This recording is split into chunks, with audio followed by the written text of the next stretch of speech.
They say love makes you blind. But I wasn't blind. I was just hopeful. When Nathan and I got married, he said we'd only stay with his parents for a little while. Just until we save enough, he promised, his fingers laced with mine. That was 3 years ago. I'm still here, still under their roof, still pretending this is a home and not a slow, silent trap. At first, I tried to see the good in it. Free rent, family dinners, support system. But what no one tells you is that when you live with your in-laws, you don't get a support system. You become part of their system. Nathan's mother, Evelyn, was the queen of that system. A woman with a tight smile and tighter rules. To her, I wasn't a wife. I was a guest. One who worked too much, dressed too boldly, and talked too proudly. I'm an interior designer. And I'm good at it. My work has been featured in local magazines. My client list grows every week. I build spaces that make people feel safe, inspired, alive. But inside this house, I've never felt smaller. Every evening, Evelyn sets the table like it's a royal banquet. A casserole in the center, tension on the sides. And every time, without fail, she stabs at my independence with her favorite weapon, tradition. A proper wife should be home more, she said last Thursday, scooping mashed potatoes onto Nathan's plate. Not running around town for clients. Nathan didn't defend me. He never does. Instead, he turned to me and asked, casually cruel, "Who were you meeting today?" I blinked. "The Morley Project, I told you, it's a big install downtown." He hummed, suspicious. Like I was lying. Like I was cheating. Grace and Dana, Nathan's sisters, exchanged looks. "Well, maybe if you dressed a little more modestly, Nathan wouldn't worry so much," Grace added, eyeing my sleeveless blouse like it was a crime. That's when I cracked. "I'm in my own home," I said, sharper than I meant to be, but Evelyn didn't flinch. She just smiled, tight, cold. "Technically, dear, this is our home." That night I tried once more. I brought up the new housing development across town, the one with the modern lofts and big windows. "Nathan," I said gently, "we should look into it. We need our own space." But he shut me down before I could finish. "Not this again, Amelia. My dad's health isn't great. They need us here." Funny, because 2 days earlier I watched Harold, Nathan's sick father, play 18 holes of golf with his buddies, laughing like a man who didn't have a care in the world. No, this wasn't about family. This was about control, and I was done being quiet. The next time Evelyn mentioned tradition, I met her eyes and said, "I'm not proud, Evelyn. I'm successful. There's a difference." No one spoke after that, but I felt the walls around me grow colder. This house never wanted me to thrive. It wanted to shrink me, and for the first time, I started wondering what it might look like to burn it all down. It started with a compliment, something small, something innocent.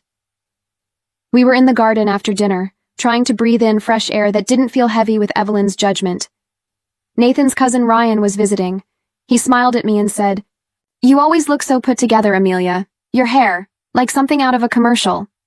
I laughed, a real one for once. Just for a second, I felt seen. But Nathan saw it too. And he didn't laugh. That night, in the silence of our bedroom, he spoke without looking at me. "Cover your hair." I turned, confused. "What?" He didn't repeat himself, just stared. "If you want to live in this house, cover it. I don't want people staring." There was no religion behind it, no tradition, just jealousy, cold and sharp as a blade. I said no. I said it calmly, firmly. "You're being ridiculous." He didn't argue. He didn't shout. He just turned away and pulled the blanket over his shoulder, his silence louder than anything he could have screamed. The next few days were icy. He wouldn't touch me, barely spoke. Evelyn kept offering me scarves with an almost smug smile. Grace and Dana gave me pitying glances, like they knew something I didn't. One evening, after yet another tense dinner, Nathan handed me a glass of water with a single white pill. "You haven't been sleeping," he said. "Take this. It'll help." I hesitated. He looked at me, softer than before. "You're stressed. I just want you to rest." I wanted to believe him. I swallowed. the pill, and then darkness. The next thing I remember was the feeling, not a sound, not a sight, just the sickening sensation of something missing. My hand flew to my head, my hair, my long dark waves that I'd taken years to grow, was gone. What was left barely brushed my ears. It was jagged, uneven, violated. I stumbled to the mirror and screamed. Evelyn appeared at the door, holding a coffee cup like it was just another morning. She didn't flinch at my sobs. She sipped and said, "Oh dear, trying out a new style, are we?" I spun toward her, shaking. "He cut my hair." She tilted her head and smiled. "It'll grow back. Maybe now you'll listen." I collapsed onto the floor. My reflection stared back at me, unfamiliar and broken. I looked like a stranger, stripped of softness, stripped of power. Nathan didn't say a word. He ate breakfast. Like nothing happened. Toast, jam, sip of juice. As if he hadn't mutilated me in the night. He thought cutting my hair would make me smaller. Tamer. He had no idea what he'd just unleashed. I didn't go to work the next morning. I couldn't. I stared at my reflection, at the uneven chunks of hair, at the hollowed look in my eyes, and I knew I couldn't walk into a meeting and pretend everything was fine. I couldn't design warmth and beauty when I felt stripped, violated, humiliated. So I called in sick. First time in years. And then I drove.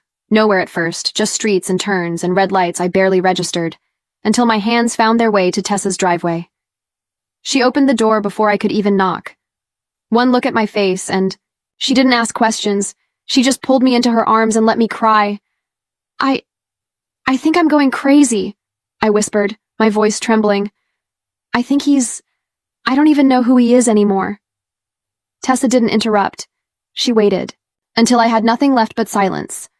Then she pulled me to the couch, made tea, and looked me straight in the eyes. "Amelia, what Nathan did, cutting your hair like that, that's not just jealousy. That's abuse." I opened my mouth to protest, but she held up a hand. "No, don't sugarcoat it. Don't protect him. You need to start documenting everything. Now, before it gets worse." The word abuse echoed in my chest like a stone dropping into water. Abuse. That word was for bruises, for screaming fights and hospital visits, not for whispered control. Not for stolen sleep and scissors in the night, except it was abuse. All of it. The isolation, the interrogation, the shame. And it was working. Because for months I'd been shrinking, doubting my worth, second-guessing my instincts. That house wasn't just draining me, it was erasing me. "I think he's trying to ruin my life," I muttered, half to myself. Tessa didn't flinch. She reached for her phone, opened her email, and pulled up a message. "Then you need to see this." She handed it to me. It was from one of our shared clients, the Morrison Project. "Your husband called last week," the message read. "He said you were under a lot of stress and asked if we could delay or cancel the project. It felt off, just wanted to check in." I stared at the words, disbelief crashing into fury. He had gone behind my back, lied to my clients, tried to cancel my work, my livelihood. "Wait," I said, heart pounding. "That's not the only one." I opened my calendar, 4 appointments, canceled with no reason, emails I'd never seen, replies I hadn't sent. "I thought they were reschedules," I whispered. Tessa shook her head. "He's sabotaging you." It got worse. She leaned in. "You know the Peterson account? Her mother is in Evelyn's bridge club. Apparently, Evelyn's been telling people you're sleeping with one of your clients." The room spun. My hands trembled as I clutched the mug. My throat was tight. I couldn't breathe. My reputation, my career, my name. They were poisoning all of it, and I had let it happen because I trusted him. Because I believed that love made you safe. But this wasn't love. This was surveillance, gaslighting, destruction. This was control. And something deep inside me finally snapped into place. No more pretending. No more hoping he would change. I wasn't just going to leave. I was going to fight back. I waited until Sunday morning. Every week, the family left for church at exactly 9:30 a.m., dressed in pastels, smiling at neighbors, pretending they were saints. But I knew better now, and I wasn't wasting another second hoping things would fix themselves. I had already ordered the hidden cameras, discreet, motion-triggered, cloud-connected. While they were out, I planted them in the living room, kitchen, and bedroom. 3 hours later, I had eyes on everything. I didn't have a plan yet, but I knew one thing. The truth wouldn't stay buried anymore. By Tuesday, the footage started rolling in. It was worse than I thought. The first clip was Evelyn. She walked into our bedroom like it belonged to her, opened my drawers, and sifted through my underwear like she was folding laundry. She paused at a jewelry box I had inherited from my mother, opened it, took something out, examined it, then tucked it into her apron. The next day, Dana wandered in while I was in the shower. She went straight to my nightstand, picked up my phone, unlocked it. How did she know the code? And scrolled through my messages like it was routine. Then came Grace. She opened my closet, found my passport folder, and snapped a photo of my ID, then my design license, then a document with my client list. She even smiled while doing it. But the worst? Nathan. He was in the kitchen with Evelyn, speaking in that low, hushed tone he only used when he was lying. She was on a call with someone named Tessa for over an hour last night, he said. Evelyn didn't even blink. I told you she's pulling away. You need to bring her back under control. She's been quiet lately, Nathan replied. She's planning something. Then Evelyn leaned closer to him, her voice so soft I almost missed it. She's still too independent. Maybe we take her finances next. Remember how well that worked with Monica? I froze. Monica. That name hadn't come up before. But the way Evelyn said it, like it was a weapon, sent chills down my spine.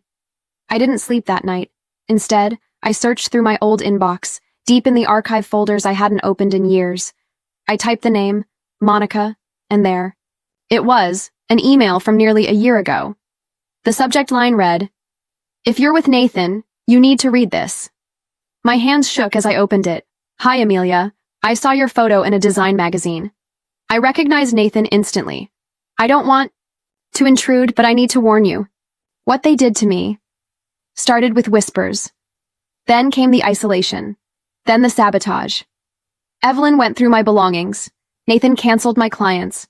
Grace spread rumors. By the time I realized what was happening, they had destroyed my business, my credit, and my mental health. I fled. I live in Arizona now, alone, but free. Please, be careful.